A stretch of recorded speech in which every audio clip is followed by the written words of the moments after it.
Wala matiwas nga road construction ug pag-ayo sa tulay sa Malagamot, Barangay Panacan, Davao City. Gipabalita ang barangay sa mga residente. Si John D. Esteban sa detalye. Time out una sa pagpamasada si John Lawrence. Gumikan iya pang gipaayo ang tricycle kay naguba. Naguba daw kini tungod sa daot nga karsada sa Malagamot, Barangay Panacan, Davao City. Mga bearing, lagi nasira, mga lubak-lubak. Gibakbak naman daw ni sa mga trabahante sa DPWH ni atong 2017 pero wala nagitiwas. Mga Gusto yung mangyari sana sa kalsada maayos lahat para para maganda na yung dagan.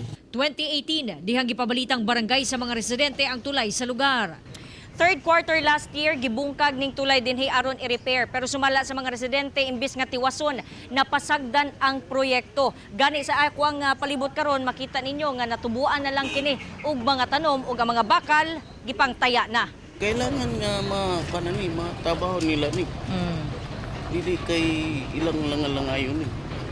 Sa kabahin sa DPWH, nagkaproblema pa daw sila sa road right-of-way. Nagahulat na lang ta sa appraisal gikan sa katong GFIs, no, katong atong mga bangko na government banks such as it's either between Land Bank or Development Bank of the Philippines.